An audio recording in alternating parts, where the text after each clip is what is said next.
Somewhere out there is a Discord server still waiting for people who are never coming back.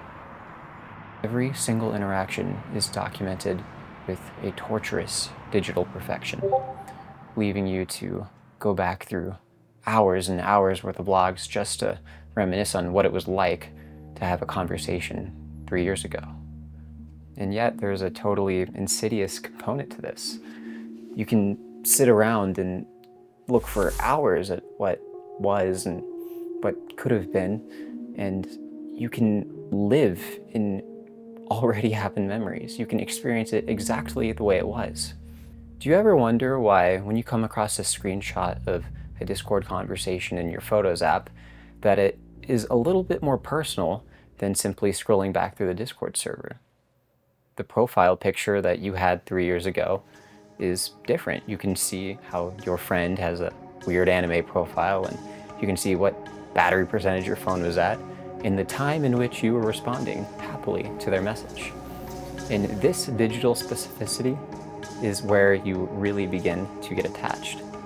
Maybe that's why abandoned servers feel so unsettling. They prove how temporary every version of ourselves really is.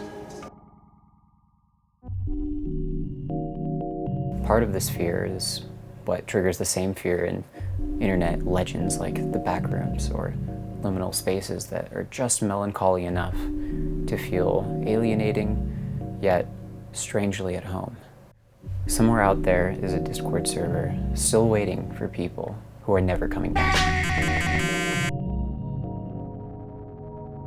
Part of what taps into that fear, similar to that of the backrooms, is the horror of a lost identity. It was easy, really, to be wrapped up in an identity like this.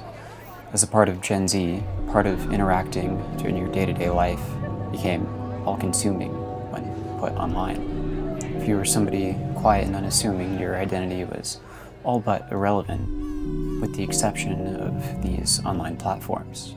Something almost impossible to describe, something that others didn't understand and that you certainly couldn't explain. How could it be that your newfound infinite meaning could only be communicated through a simple, "It's this internet" thing?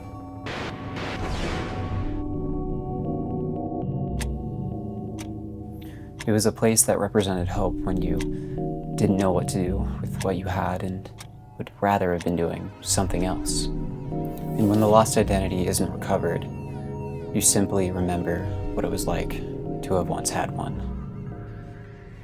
It's a similar kind of melancholy to a loved one or friend getting into a relationship.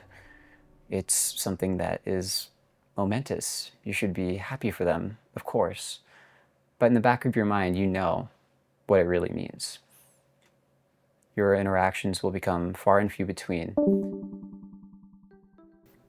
But before we talk about how a friend group can die, you have to remember how it started. Discord didn't feel like an app. It was a place that you hung out with your friends, a connectivity that you never thought possible before. I mean, I remember when I finally got online with my young men's group, whether it be at the park, in the car, on the way to a special event, just waiting to get there. We'd talk about what we'd do after and how we'd hop on late night calls even though we really weren't supposed to, and maybe one of our friends had their mom unplug the router. But even so, it was worth it. If you're anything like me, and especially nostalgic for the past, one of the main questions from here becomes, can I rekindle that spark? Can anything even remotely similar happen with my friend group?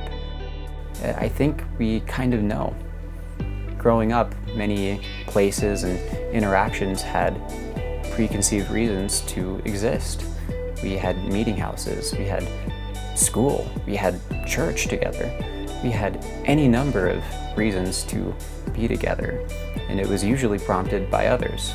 And so, we created impossibly strong friendships through discipline and constant meeting, and deeply getting to know each other.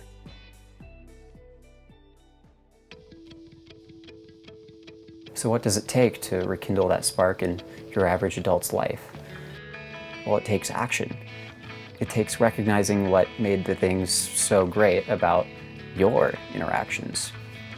Those memes that you made didn't happen for no reason. They happened because you had a funny hangout. That late night hangout that happened after school happened because your one friend that always got people together sent a message in general chat.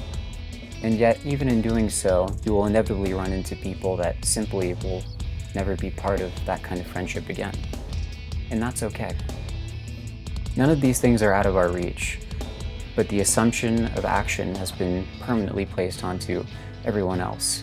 The long-carried assumption that life simply moves on and people don't get that close anymore is held by everyone until someone dares to prove it wrong and send a message.